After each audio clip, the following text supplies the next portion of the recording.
হুম, দেখো এই যে সমাস কি এই বিষয়ে আমাদেরকে জানতে বা সমাস বিষয়ে পড়তে গেলে আগে আমাকে সমাস কি সেটা জানতে হবে। কারণ আমি একটা বিষয় ডিটেলসে পড়তে যাচ্ছি, আর সেই সমাস বিষয়ে যদি আমার ধারণা না থাকে তাহলে একটা কেমন হয়, আমি সমাস কি সেটাই জানি না, অথচ সমাসের সমাসটাকে ডিটেলসে পড়ব। অতএব সমাস কি আমাদেরকে জানতে হবে। এরকম বলা হয় যে সমাস কি, প্রথম যদি প্রশ্ন হয় যে সমাস কি,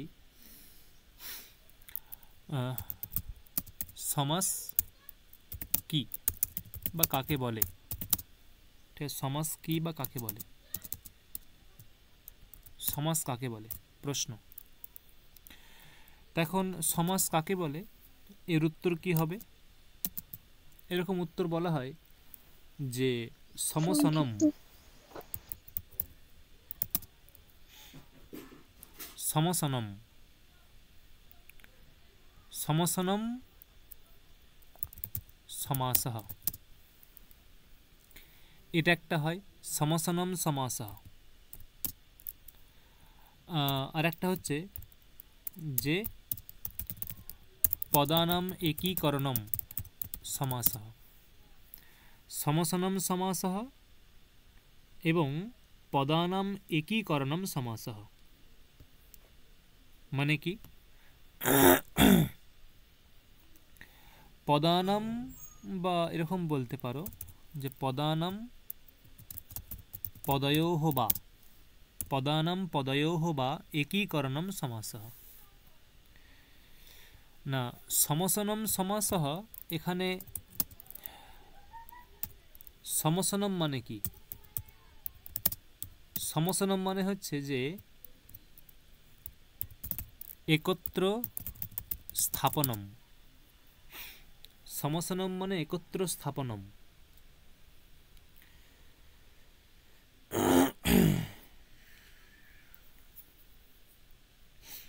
আর পদানাম পদয়োঃ বা একীকরণম সমাসঃ, আর এটা হচ্ছে যে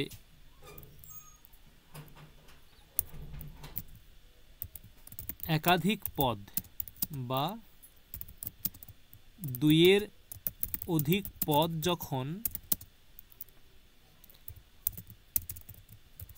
একটি পদে পরিণত হয় তাকে বলে সমাস। একাধিক পদ বা দুইয়ের অধিক পদ, দুই একাধিক মানে কি, এটা আমি একাধিক মানে এরকম বলতে পারো যে দুই বা ততোধিক পদ, এরকম বলতে হয়। এটা লেখাটা ভুল হলো, দুই বা দুইয়ের অধিক পদ, দুই বা দুইয়ের অধিক পদ যখন একটি পদে পরিণত হয়, যে একীকরণম বলা হয়েছে। একীকরণম, একীকরণম মানে ওই দুটো পদের একীকরণ, মানে একটাতে পরিণত করা, একে বলা হয় সমাস। আর একটা হতে পারে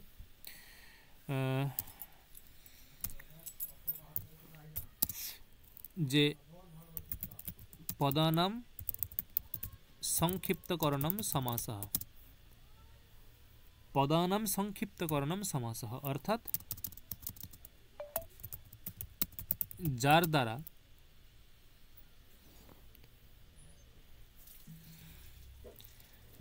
দ্বারা দুই বা ততোধিক পদের সংক্ষিপ্তকরণ করা হয় তাকে বলে সমাস। না, এগুলো উদাহরণ দিলেই বুঝতে পারবে, এমন কোনো কঠিন বিষয় নয়, একটা উদাহরণ দিলেই বুঝতে পারবে। তাহলে কি বললাম যে সমাস কাকে বলে? সমাস হচ্ছে যে সমসনম সমাসঃ, অর্থাৎ একাধিক পদের একত্র স্থাপন, এরকম অর্থ করতে পারো যে একাধিক পদের একত্র স্থাপন, একাধিক পদের একত্র স্থাপন। করাকেই সমাস বলে। একাধিক পদের একত্র স্থাপন করাকেই সমাস বলে।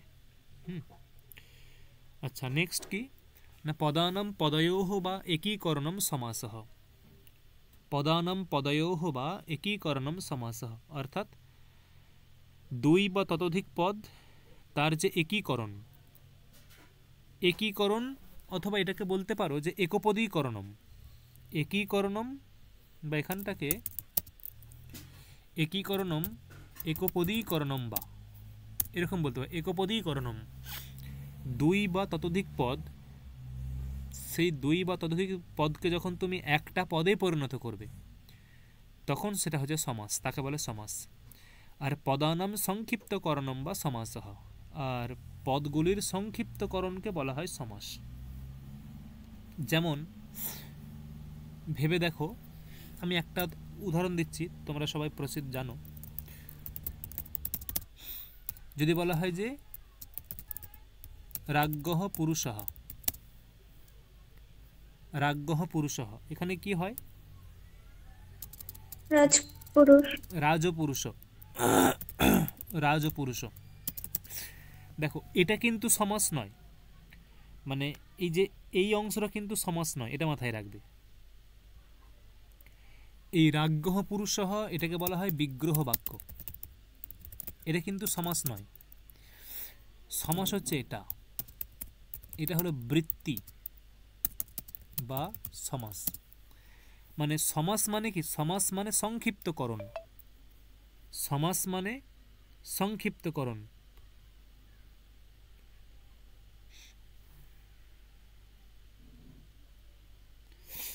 সমাস মানে সংক্ষিপ্তকরণ।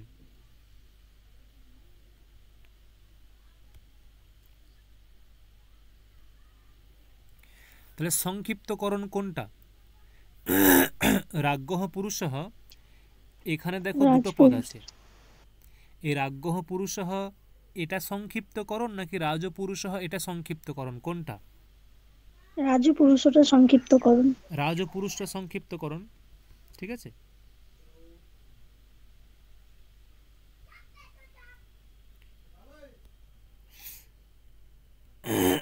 তাহলে কি বললাম? রাজপুরুষ এটা সংক্ষিপ্তকরণ, তার মানে কি সমাস কোন অংশটা? সমাস হচ্ছে এই অংশটা, এটা কিন্তু সমাস নয়। মানে রাজ্ঞঃ পুরুষঃ এটাকে বলা হয় বিগ্রহ বাক্য, আর রাজ্ঞঃ পুরুষঃ এটাকে বলা হয় বিগ্রহ বাক্য। আর সমাস হচ্ছে যেটা সংক্ষিপ্ত অংশ, যেটা সংক্ষিপ্ত একপদীকরণ। দেখো ব্যাকরণে এমন কিছু নিয়ম আছে যেগুলো শুনলে মানে তোমরা অবাক হয়ে যাবে। এই যে একপদী, এর মধ্যে একটা প্রত্যয় আছে, একপদীকরণ। মানে একপদী, এখানে একপদী এর মধ্যে একটা প্রত্যয় আছে চুই প্রত্যয়, চুই মানে একপদ যুক্ত চুই, যে রূপটা হয় একপদী। এই চুই প্রত্যয় কোন অর্থে হয়? চুই প্রত্যয় হয় অভূত তদ্ভাবে চুই, এটা সূত্র আছে, অভূত তদ্ভাবে চুই, মানে যেটা ছিল না কিন্তু এখন হলো, এই অর্থে চুই প্রত্যয় হয়ে থাকে, ঠিক আছে। যেটা আগে ছিল না কিন্তু এখন হলো। দেখো একপদী, একপদী তাহলে কি হলো? যেটা আগে ছিল না, মানে একপদ আগে ছিল না কিন্তু এখন হলো। দেখো রাজ্ঞঃ পুরুষঃ এখানে দুটো পদ ছিল, রাজ্ঞঃ পুরুষঃ এখানে দুটো পদ ছিল, কিন্তু রাজপুরুষ এখানে একপদ হলো। তাহলে একপদীকরণম, এই যে একপদীকরণম মানে কি? যেখানে একপদ ছিল না, মানে যেখানে একপদ ছিল না সেটা এখন একপদ করা হলো, সেটাই হচ্ছে সমাস। কি বললাম বোঝা গেল? কি বললাম বোঝা গেল? হ্যাঁ স্যার। মানে এরকম বলতে পারি, একটা উদাহরণ দিলে, ধরো বললাম যে কোনো একটা অংশ, ধরো সমাস বিষয়ে তোমাদের কোনো ধারণা ছিল না, একটুও ধারণা ছিল না, কিন্তু এখন ক্রমেণ স্পষ্টি ভবতি।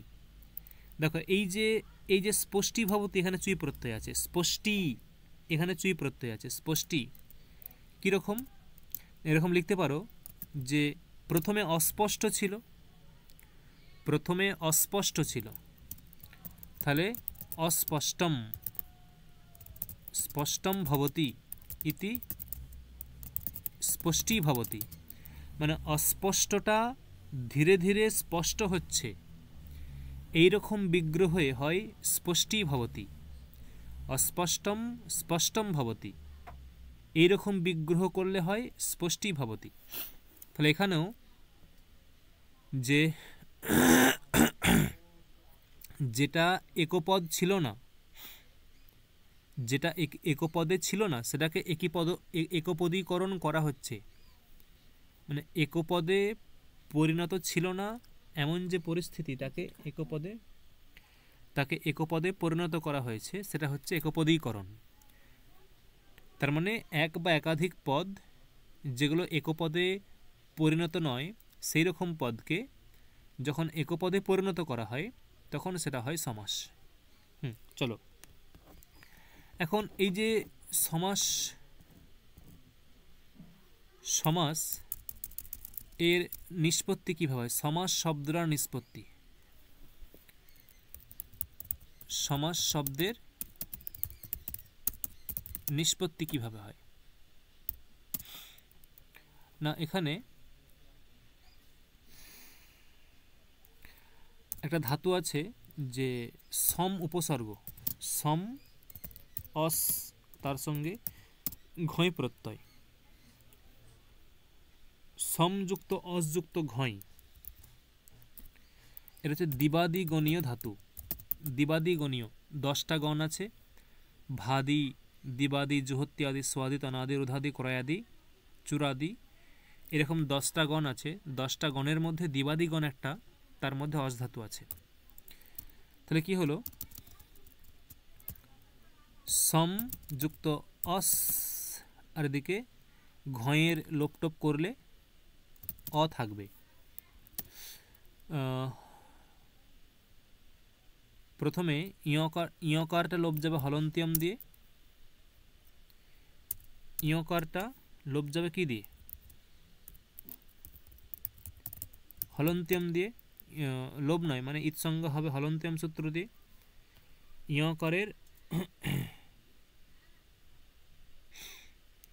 ইয়কারের ইৎসঙ্গ হবে হলন্তিয়াম সূত্র দিয়ে, এবং তারপরে তস্য লোপদে লোপ হবে, তস্য লোপদে লোপ হবে। আর একটা সূত্র আছে যে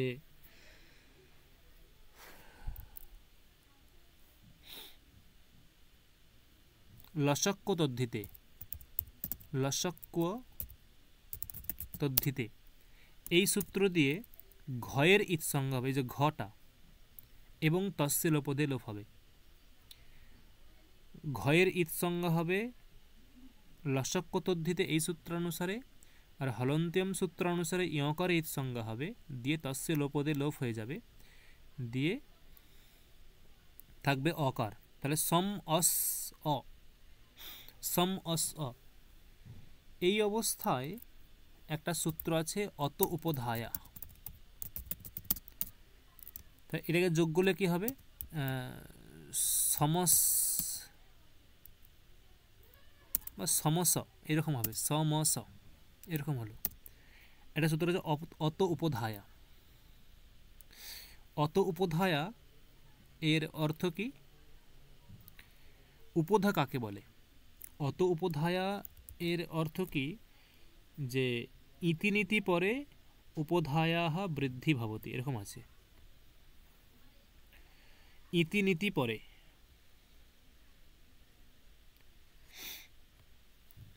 অর্থাৎ কি বলছে,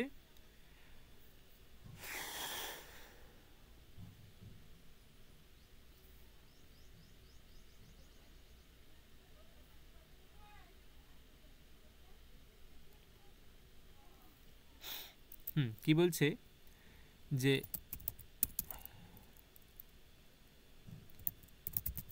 অঙ্গের উপধার অঙ্গের উপধার অকারের বৃদ্ধি হবে পরে যদি ইথ অথবা নিথ থাকে। ঠিক আছে, দেখো খুব সহজ। কি বললাম, অঙ্গের যে উপধা, এটাকে আমি করলাম, এরকমই রাখলাম। অঙ্গের যে উপধা বা অঙ্গের উপধার অকারের বৃদ্ধি হবে। আগে তাহলে অঙ্গ কাকে বলে জানতে হবে, যে অঙ্গ কাকে বলে। অঙ্গ হচ্ছে, একটা সূত্র আছে, যস্মাৎ প্রত্যয় বিধি তদাদি প্রত্যয় অঙ্গম। যস্মাৎ প্রত্যয় বিধি তদাদি প্রত্যয়ে অঙ্গম। এটার সামান্য অর্থ হচ্ছে এরকম, যার থেকে কোনো প্রত্যয় বিধান করা হয় সেটি হলো অঙ্গ। যার থেকে কোনো প্রত্যয় বিধান করা হয় সেটি হলো অঙ্গ। ঠিক আছে, যার থেকে প্রত্যয় বিধান করা হয় সেটি হলো অঙ্গ, মানে যার থেকে প্রত্যয় বিধান করা হয়। তাহলে ভেবে দেখো, এই যে এখানে সম উপসর্গ অস ধাতু, তার থেকে কি প্রত্যয় বিধান করা হয়েছে? সম উপসর্গ অস ধাতু, তার থেকে কি প্রত্যয় বিধান করা হয়েছে? হ্যালো, আমার কথা শোনা যাচ্ছে? ঘয় প্রত্যয় করা হয়েছে। তাহলে ঘয় করা হয়েছিল, সেটা অ আছে। তাহলে যার থেকে প্রত্যয় বিধান করা হয় সেটা হলো অঙ্গ। তাহলে অঙ্গ কোনটা? অঙ্গ হচ্ছে এটা, এই সম্পূর্ণ এটা হচ্ছে অঙ্গ, এটা হচ্ছে অঙ্গ। ঠিক আছে, মানে সমসটা হচ্ছে অঙ্গ, সমস এটা হচ্ছে অঙ্গ, মানে সমসটা হলো অঙ্গ। কারণ সম্পূর্বক অস ধাতুর থেকেই ঘয় প্রত্যয় করা হয়েছে। তাহলে যার থেকে প্রত্যয় বিধান করা হয় সেটি হলো অঙ্গ, তাহলে এটা হচ্ছে অঙ্গ, সমসটা হচ্ছে অঙ্গ। আর এই অঙ্গ বলছে অঙ্গের যে উপধা, উপধা কাকে বলে? উপধা হচ্ছে অলন্ত্যাৎ পূর্ব উপধা, অলন্ত্যাৎ পূর্ব উপধা। আচ্ছা, অল মানে কি? অল মানে কি?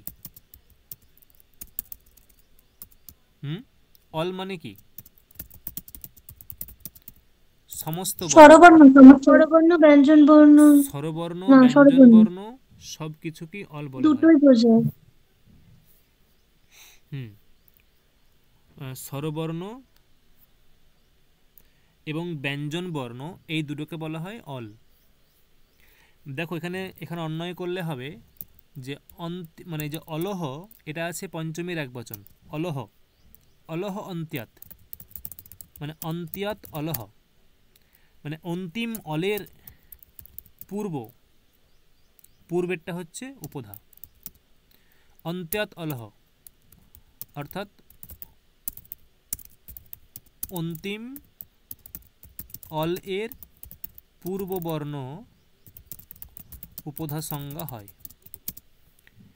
অন্তিম অলের যে পূর্ববর্ণ, দেখো খুব সহজ।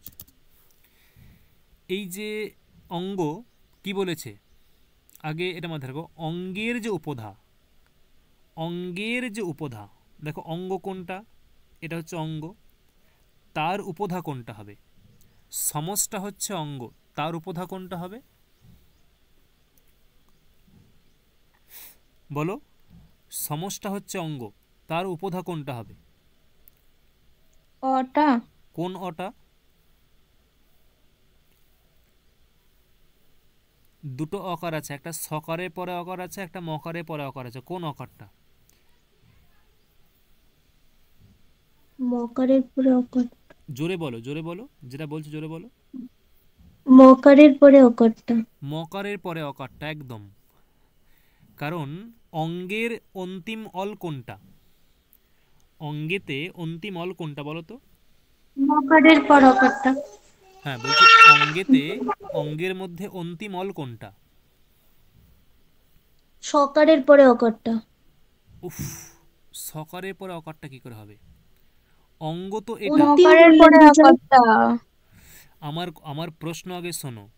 অঙ্গের মধ্যে আচ্ছা, অন্তিম অল কোনটা? অন্তিম অল ওটা মকারের পরেরটা। মকারে পরে মানে কোনটা?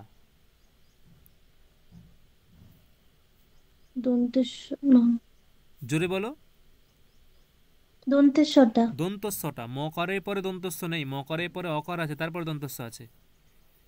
হ্যাঁ। তাহলে অঙ্গ হচ্ছে সমস, এটা তার মধ্যে অন্তিম অল হচ্ছে দন্তস্বটা, তার হুম। মধ্যে অন্তিম অল দন্তস্বটা।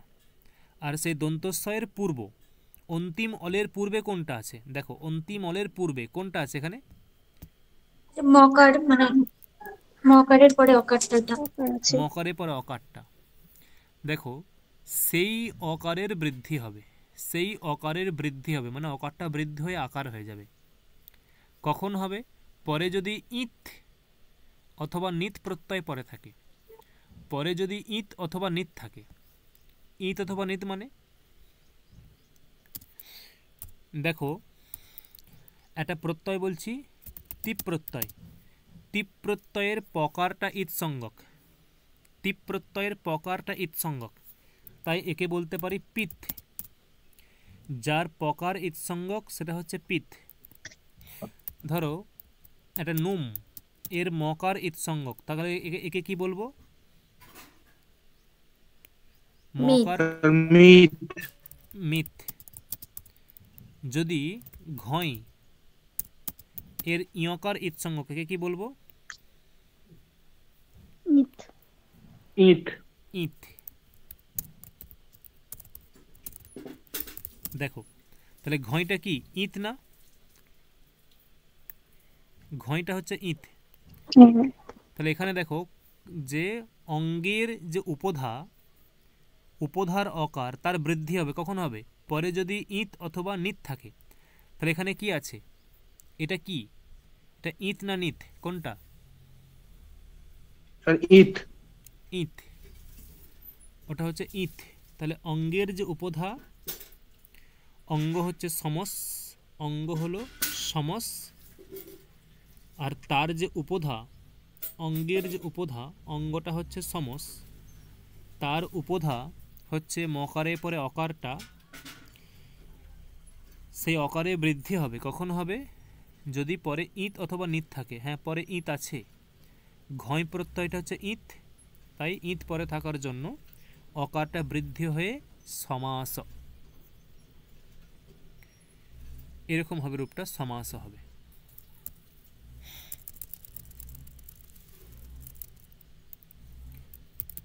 সমাস, দেখো হলো, বোঝা গেল পুরোটা? সমাস।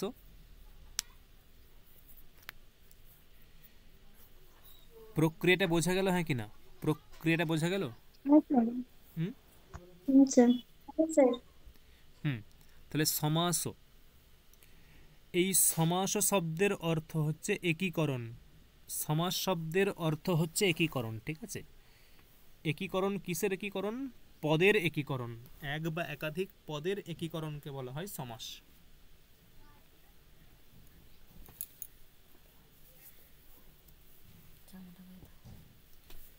এক বা একাধিক যে পদ, সেই পদের যে একীকরণ তাকে বলা হয় সমাস।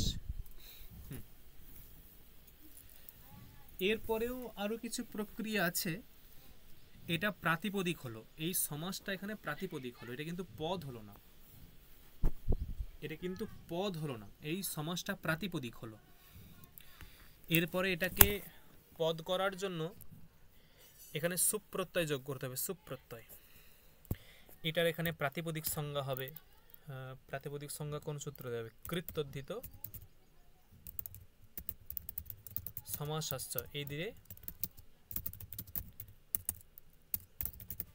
প্রাতিপদিক সংজ্ঞা হবে। তারপরে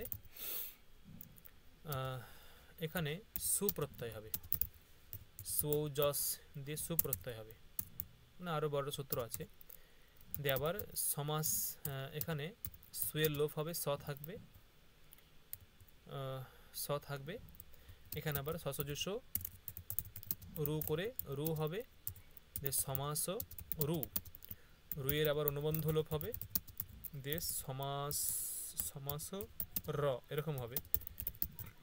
বিরাম বসানম সূত্র দিয়ে অবসান সংজ্ঞা হবে, এবং খর বসানয়র বিসর্জনীয় সূত্র দিয়ে বিসর্গ হয়ে সমাস এইটা সিদ্ধি হবে। এই প্রক্রিয়াটা তোমরা স্যার স্ক্রিন অফ হয়ে গেল। স্যার কথাও শুনতে পাওয়া যাচ্ছে না। আচ্ছা দেখছি। এই প্রক্রিয়াটা তোমরা কম বেশি সবাই জানো মোটামুটি।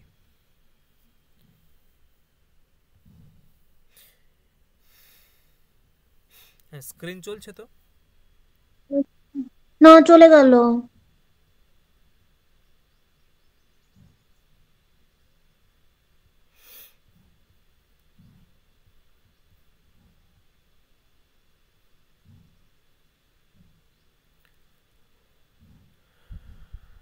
দেখো এসেছে এখন।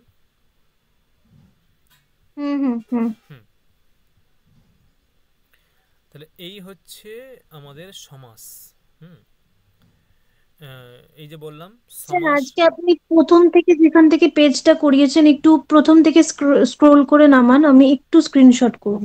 আমি আমি পাঠিয়ে দেবো, লেটে জয়েন হয়েছি আমি তো। পাঠিয়ে দেবো তো, এখন বোঝো। ও আমি আচ্ছা পাঠিয়ে আচ্ছা। তাহলে এটা হচ্ছে সমাস, এটা প্রাতিপদিক। এই যে সমাস এটা প্রাতিপদিক, তারপরে এর প্রাতিপদিক সংজ্ঞা হয় কৃত্তদ্ধিতে সমাসাশ্চ সূত্র দিয়ে, এবং প্রাতিপদিক সংজ্ঞা হওয়ার পরে সুঔজস দিয়ে সু আসবে, তারপরে প্রক্রিয়া করে সুয়ের লোপ হবে, সসজস রু দিয়ে সয়ের স্থানে রু হবে, এবং রুয়ের আবার অনুবন্ধ লোপ হবে, দিয়ে র থাকবে, রয়ের অবসান সংজ্ঞা হবে বিরাম অবসানম সূত্র দিয়ে, তারপরে খর বসানয়ের বিসর্জনীয় সূত্র দিয়ে বিসর্গ হয়ে যাবে রকারটা দিয়ে, সমাসহ হবে। এই হচ্ছে সমাসের একটা, আমি জাস্ট ব্যুৎপত্তিগত বললাম যেটা কি করে নিষ্পত্তি হয়, সমাস শব্দটা নিষ্পত্তি হয়, সমাস শব্দটা নিষ্পত্তি হয়। আর তার আগে কি বললাম, যে সমাস কাকে বলে, সমাসের একটা ধারণা, সমাস কাকে বলে সেইগুলো বললাম। ঠিক আছে, সমাস কাকে বলে তার একটা ধারণা এটাও বললাম।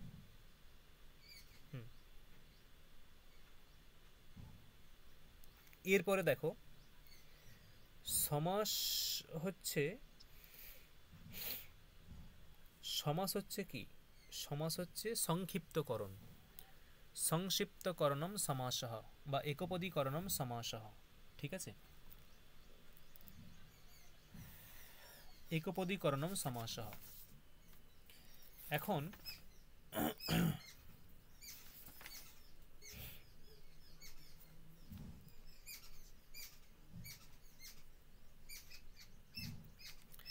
দেখো এই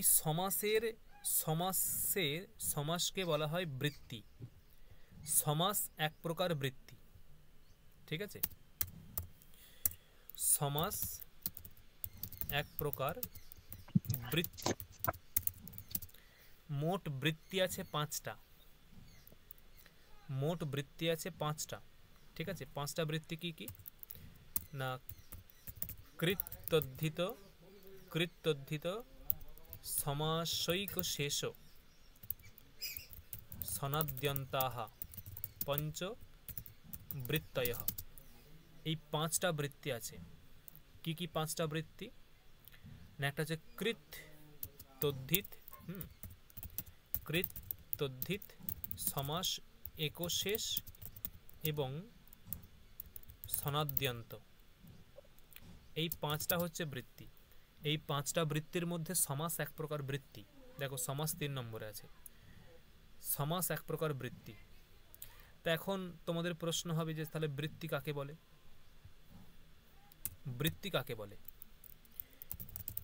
প্রশ্ন যে বৃত্তি কাকে বলে? উত্তর পরার্থাভিধানম বৃত্তি। পরার্থাভিধানম বৃত্তি। ঠিক আছে, বৃত্তি কাকে বলে না পরার্থাভিধানম বৃত্তি। এইগুলো কিন্তু একবারে মূল, একবারে সিদ্ধান্ত কৌমুদীর মূল কথা। এইগুলো যদি মাথায় রাখো, মানে কোথাও কোনো বিষয়ে তোমাদের মানে কেউ প্রশ্ন করতে পারবে না যে না তুমি এটা ভুল বললে, এটা ঠিক নয়, এরকম কেউ কিছু বলতেই পারবে না। পরার্থাভিধানম বৃত্তি মানে পরার্থাভিধানম বৃত্তি মানে কি? পর মানে কি? পর মানে হচ্ছে অন্য। দেখো পর মানে কি? পর এটাকে যদি আমি সংস্কৃতে বলি পরহ বা পর, প মানে স্বভিন্ন, স্বভিন্ন পরহ। হ্যাঁ, পর কাকে বলে? আমার থেকে যে ভিন্ন সেই তো আমার পর। আমার থেকে যে ভিন্ন, আমি হচ্ছি নিজে, মানে আমি হলাম আমি। পরকে আমার থেকে যে ভিন্ন সেই তো পর, আমার থেকে যে ভিন্ন সেই তো পর। তাই বলছে স্বভিন্ন পরহ, স্বভিন্ন পরহ। ঠিক আছে, আমার থেকে যে ভিন্ন তাকেই পর বলি। সেই পরে পরস্য অর্থ পরার্থ।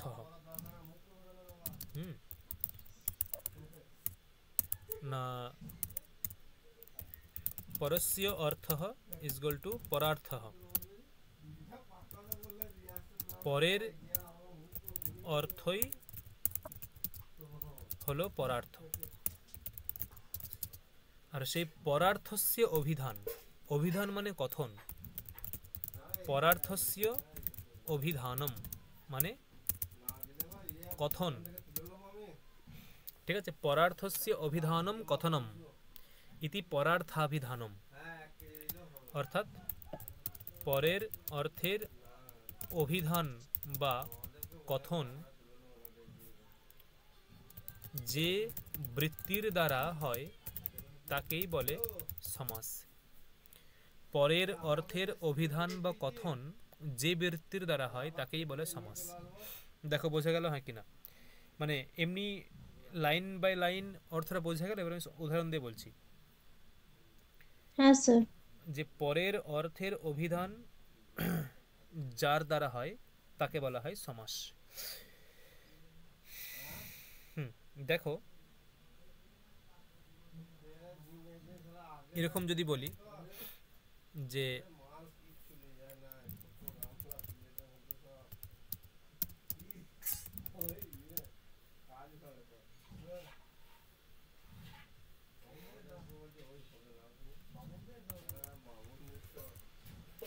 ধরো রাজপুরুষঃ, ঠিক আছে,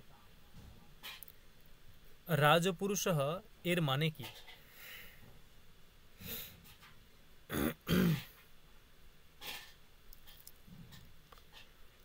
রাজপুরুষ এর মানে কি? ধরো এটা কি করে যাচ্ছে দেখো না, বলছি, উদাহরণ দিচ্ছি। ধরো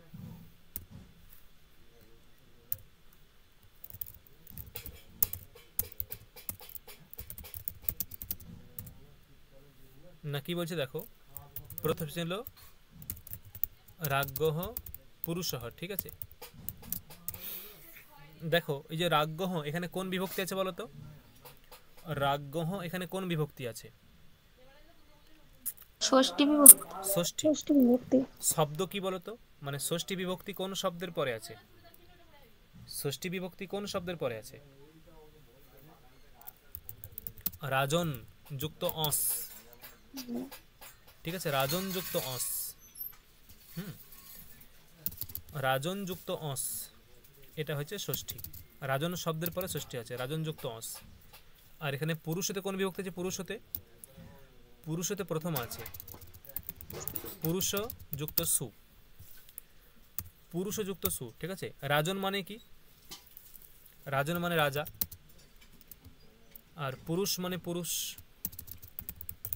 পুরুষ মানে হচ্ছে পুরুষ।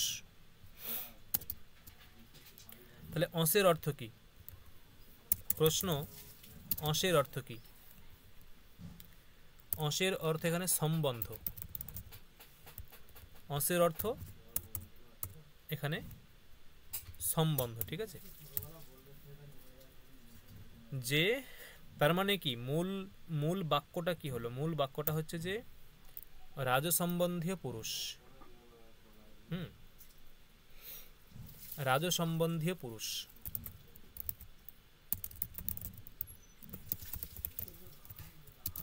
রাজসম্বন্ধীয় পুরুষ, ঠিক আছে? এটা হলো মানে এটা হচ্ছে বিগ্রহ। এটা মাথায় রাখো, এটা হচ্ছে বিগ্রহ। এটা হলো বিগ্রহ, ঠিক আছে? আর রাজপুরুষ মানে কি? রাজপুরুষ মানেও সে রাজসম্বন্ধীয় পুরুষ। রাজসম্বন্ধীয় পুরুষ, এটার মানেও এটা। তাহলে ভেবে দেখো এখানে কি বলছে যে মানে এখানে কি করে বোঝায়? ধরো একটা গ্লাসে তুমি জল দিয়েছো, লবণ দিয়েছো, চিনি দিয়েছো আর লেবু রস দিয়েছো। তাহলে সেটা কি হবে?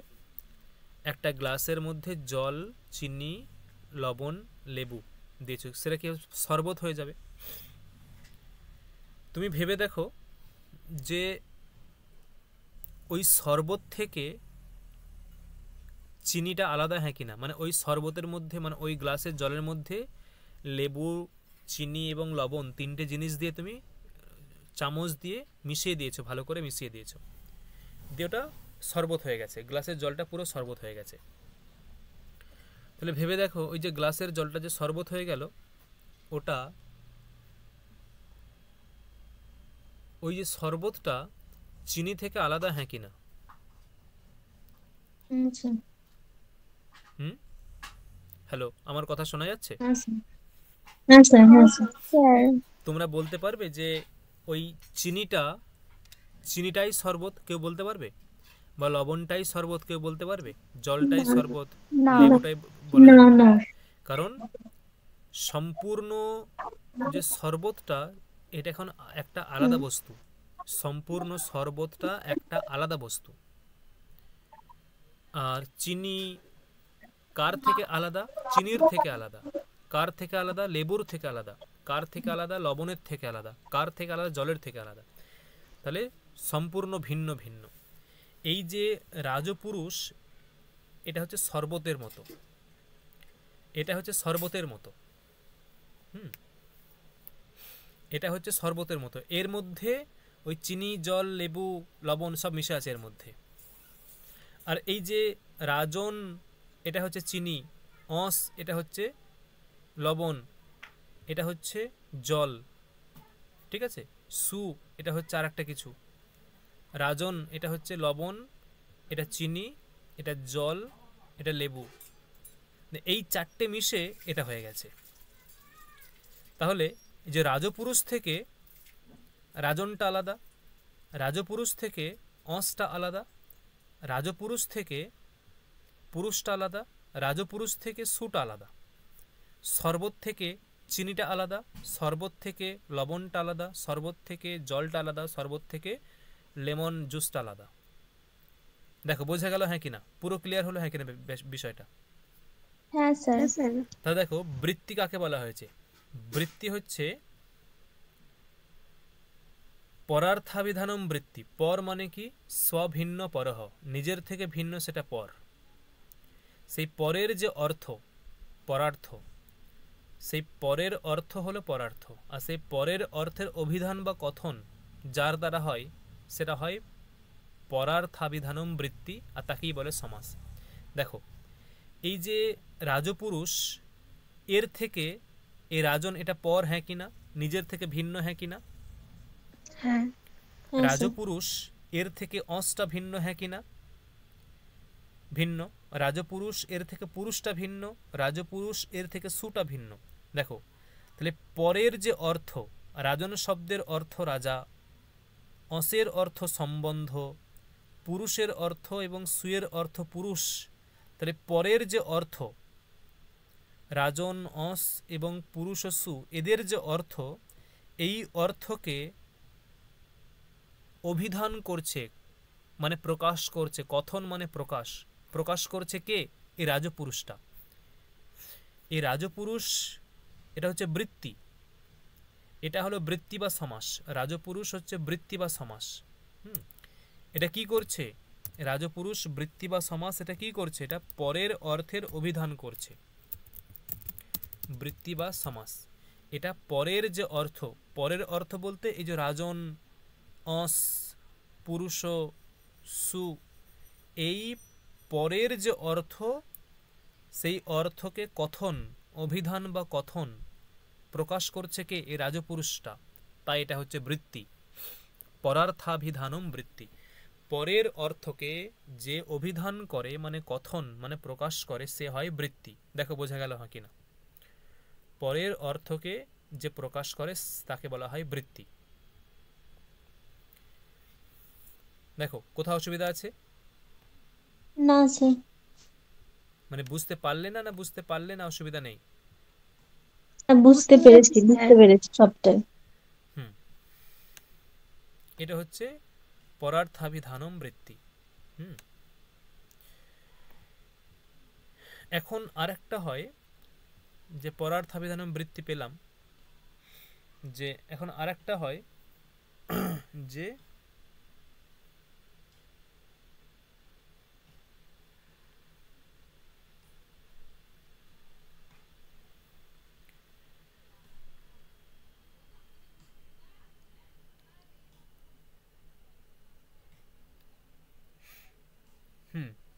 বলছি আরেকটা আছে যে ওটাকে বলা হয় যে বিগ্রহ। বিগ্রহ কাকে বলে? বিগ্রহ আর একটা অংশ আছে বিগ্রহ। তা বিগ্রহ কাকে বলে? না প্রশ্ন।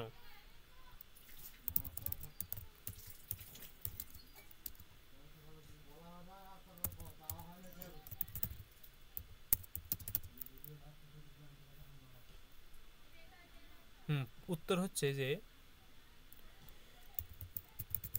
বৃত্ত্যর্থাববোধকম বাক্যম বিগ্রহ। বৃত্ত্যর্থাববোধকম বাক্যম বিগ্রহ। ঠিক আছে? বৃত্ত্যর্থাববোধকম বাক্যম বিগ্রহ অর্থাৎ যে বৃত্তির যে অর্থ, বৃত্তির যে অর্থ, সেই বৃত্তির অর্থের অববোধক যে বাক্য, বৃত্তির যে অর্থ, বৃত্তির যে অর্থ, সেই অর্থের অববোধক যে বাক্য।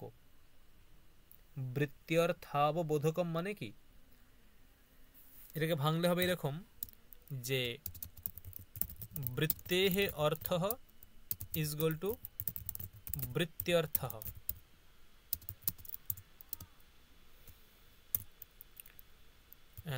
তস্য অববোধকম বাক্যম ইজ ইকুয়াল টু বৃত্ত্যর্থাববোধকম বাক্যম। বৃত্তেহ অর্থ, বৃত্তি কোনটা পেয়েছি? এই যে রাজপুরুষ, রাজপুরুষের বৃত্তি পেয়েছি, রাজপুরুষের বৃত্তি পেয়েছি। দেখো ভেবে দেখো, তোমরা বুঝতে পারবে জিনিসটা। সে বৃত্তির যে অর্থ, সেই অর্থটার অববোধক যে বাক্য, বৃত্তির যে অর্থ, সেই অর্থের অববোধক যে বাক্য তাকে বলা হয় বিগ্রহ। কিরকম দেখো, বৃত্তি হচ্ছে রাজপুরুষ, রাজপুরুষ এটা হচ্ছে বৃত্তি। এখন রাজপুরুষও এর অর্থ কি করেছিলাম? রাজ সম্বন্ধীয় পুরুষ। আচ্ছা ভেবে দেখো, রাজ সম্বন্ধীয় পুরুষ এখানে যদি আমি অর্থ করি, এখানে রাজপদের অর্থ রাজা, রাজপদের অর্থ রাজা, ঠিক আছে? আর পুরুষ মানে পুরুষ, পুরুষ মানে পুরুষ, রাজ মানে রাজা আর পুরুষ মানে পুরুষ। তাহলে সম্বন্ধীয় এই অর্থটা আমি কোথা থেকে পাচ্ছি গো? সম্বন্ধীয় এই অর্থটা আমি কোথা থেকে পাচ্ছি? এটার তো আমি অর্থ এখানে পাচ্ছি না। রাজ মানে রাজা, আর পুরুষ মানে পুরুষ, রাজা আর পুরুষ মানে রাজ সম্বন্ধীয় পুরুষ। এখানে সম্বন্ধীয় এই অর্থটা কোথা থেকে পাচ্ছি? ওই বলছে অববোধকম যেটা বলা হয়েছে। না, আগে শোনো। বলছে তার জন্য রাজপুরুষ, এটা তো বৃত্তি, এটা বৃত্তি, এর জন্য আমাকে বিগ্রহ করতে হবে, রাজপুরুষের বিগ্রহ করতে হবে। রাজপুরুষের বিগ্রহ কি হবে? রাজপুরুষের বিগ্রহ হচ্ছে না রাজ্ঞঃ পুরুষঃ, এটা বিগ্রহ। এটাকে ভাঙলে কি হবে? রাজন অস পুরুষু। পুরুষস্যু, এটা হবে। তাহলে দেখো এখানে আমি পাবো, দেখো রাজন মানে হচ্ছে রাজা, রাজা। অস মানে সম্বন্ধ, অসের অর্থ সম্বন্ধ। আর পুরুষ এবং সু মানে হচ্ছে পুরুষ, পুরুষ এবং সু মানে হচ্ছে পুরুষ। তাহলে কি হলো না, কি হলো যে রাজা অস মানে সম্বন্ধ এবং পুরুষ সু মানে পুরুষ। দেখো তাহলে এই যে বৃত্তির যে অর্থ, বৃত্তির অর্থ কি? রাজ সম্বন্ধীয় পুরুষ, ঠিক আছে?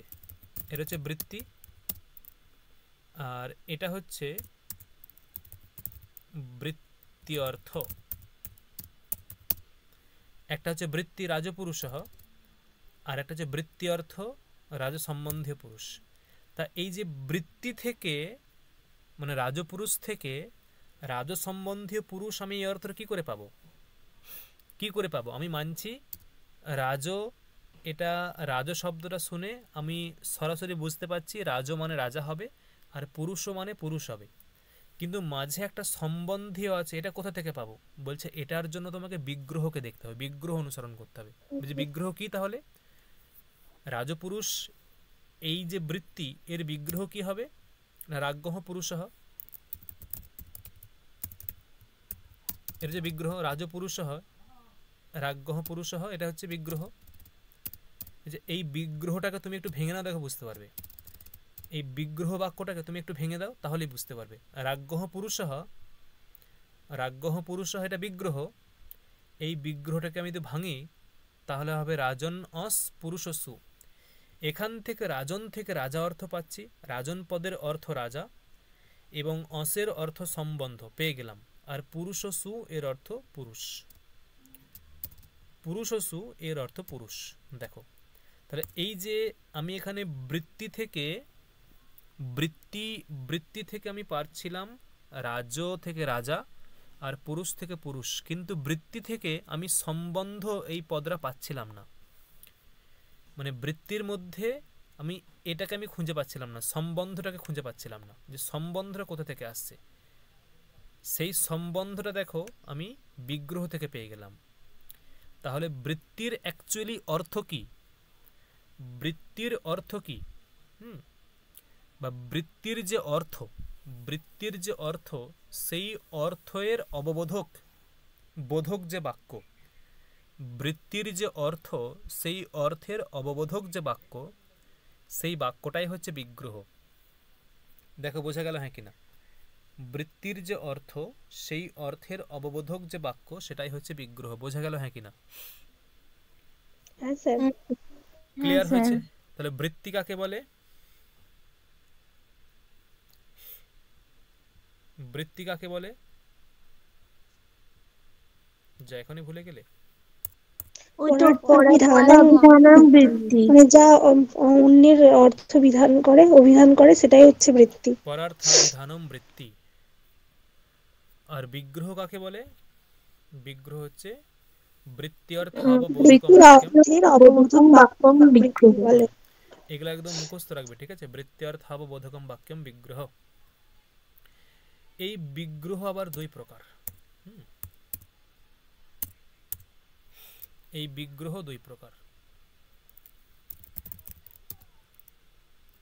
বিগ্রহের প্রকার।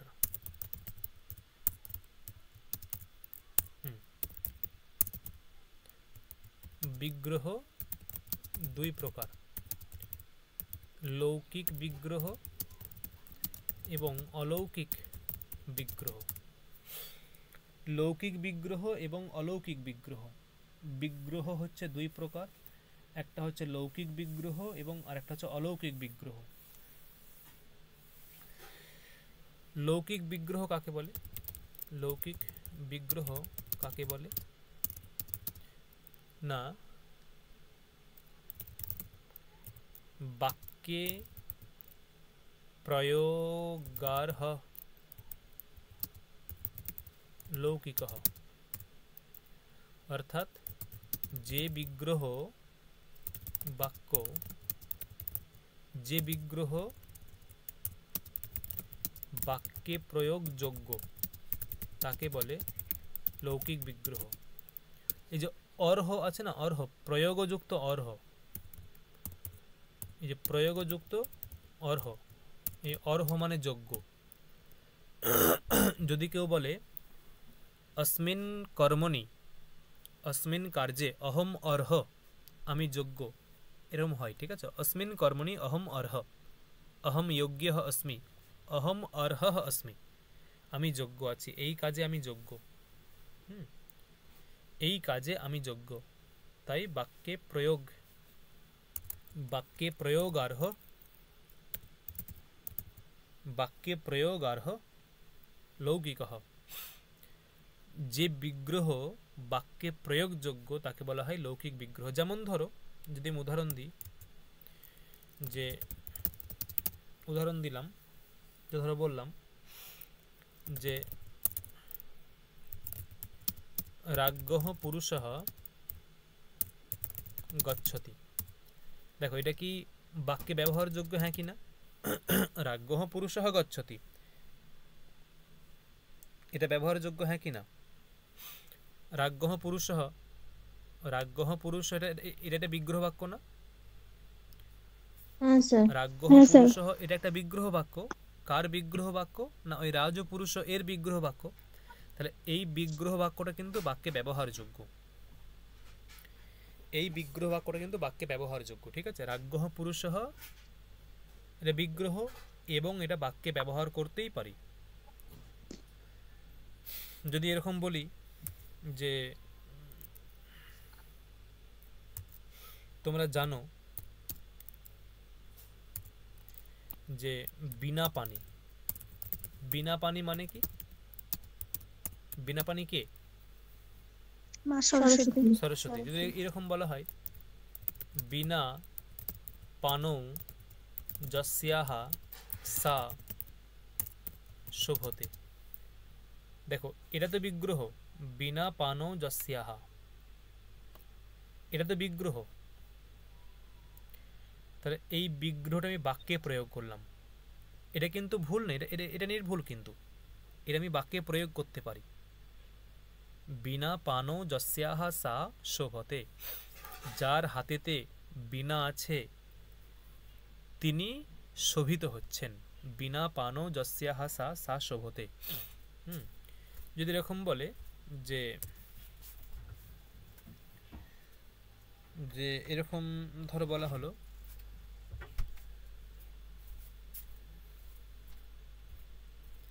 পুস্তক হস্তঃ গচ্ছতি, পুস্তক হস্তঃ গচ্ছতি, কিরকম? পুস্তকম হস্তে যস্য সহ গচ্ছতি ইজ ইকুয়াল টু পুস্তক হস্ত গচ্ছতি। দেখো এই যে পুস্তক হস্ত এর বিগ্রহ হচ্ছে এটা, পুস্তকম হস্তে যস্য, পুস্তকম হস্তে যস্য, সে যাচ্ছে, পুস্তক হাতে যার সে যাচ্ছে, পুস্তকম হস্তে যস্য স গচ্ছতি। তাহলে যে বিগ্রহটা বাক্যে প্রয়োগযোগ্য তাকে বলা হয় লৌকিক বিগ্রহ। আর অলৌকিক বিগ্রহ কি হবে? ঠিক তার উল্টো হবে। অলৌকিক বিগ্রহ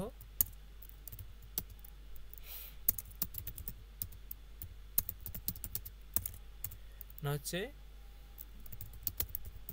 যে বিগ্রহ বাক্যে প্রয়োগের অযোগ্য তাকে বলে অলৌকিক বিগ্রহ। যে বিগ্রহ বাক্যে প্রয়োগের অযোগ্য তাকে বলা হয় অলৌকিক বিগ্রহ। দেখো কিরকম, যে বিগ্রহটা বাক্যে প্রয়োগের অযোগ্য তাকে বলা হয় অলৌকিক বিগ্রহ।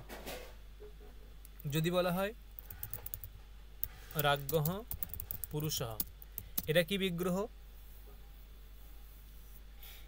এটা কি বিগ্রহ? লৌকিক না অলৌকিক? এটা লৌকিক বিগ্রহ। এটা লৌকিক। এরপরে রাজন অস পুরুষ সু, এটা হচ্ছে অলৌকিক বিগ্রহ। তাহলে এইরকম কি তুমি বলতে পারবে যে রাজপুরুষ গচ্ছতি? আমি সাপোজ ধরো তুমি এটা বললে প্রথমে, ধরো তুমি এটা বললে রাজপুরুষ গচ্ছতি, বাক্য ঠিক আছে। রাজ্ঞঃ পুরুষঃ গচ্ছতি, এটাও ঠিক আছে। রাজন অস পুরুষ সু গচ্ছতি, এরকম কি বলা যায় কখনো? মানে না স্যার, 3 নম্বরটা কি বলা যায়? না। তাহলে 3 নম্বর যেটা অলৌকিক বিগ্রহ, সেটা কিন্তু বাক্যে প্রয়োগ অযোগ্য, সেটা কিন্তু বাক্যে প্রয়োগ করা যায় না, সেটা বাক্যে প্রয়োগের অযোগ্য। সেই জন্য বলা হয় যে বাক্যে প্রয়োগ অনর্হ। আচ্ছা, সংস্কৃতটা হচ্ছে এরকম যে প্রয়োগানর্হ অলৌকিক বিগ্রহ, বাক্যে প্রয়োগানর্হ, বাক্যে প্রয়োগানর্হ অলৌকিক বিগ্রহ। বাক্যে যেটা প্রয়োগের অনর্হ, প্রয়োগের অযোগ্য, সেটা হচ্ছে অলৌকিক বিগ্রহ। এবং তা আমরা দেখালাম যে কি করে সেটা হয় না। আরও যদি দেখো যে বিনা পানৌ যস্যাহা, যেরকম বলা হয় যে বিনা পানি শোভতে, ঠিক আছে,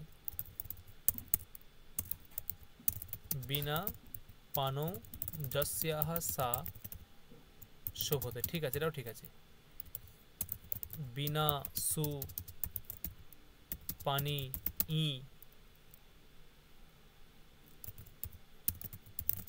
যস্যাহা সা শোভতে, এটা কি হয়? এটা হবে না, শেষেরটা কাটা, ঠিক আছে। এটা এই রকম আমরা প্রয়োগ করতে পারি না, কিন্তু আগের দুটো পারি। আগের দুরকম কিন্তু আমরা প্রয়োগ করতে পারি, এই দুটো আমরা প্রয়োগ করতে পারি না। বিনা পানৌ যস্যা, মানে বিনা, এটা প্রথম আর এক বচন, তাই বিনা সু হয়েছে। পানৌ, এটা সপ্তমীর এক বচন, তাই পানি ই হয়েছে, ই বিভক্তি। যস্যাহা সা, বিনা পানিতে যার, সে শোভিত হচ্ছে, এরকমই কিন্তু আমরা ব্যবহার করি না, কিন্তু আগের দুটো করি। বিনা পানৌ যস্যাহা সা শোভতে, বিনা পানি শোভতে, এই দুটো কিন্তু হতে পারে, কিন্তু আগের দুটো হয় না।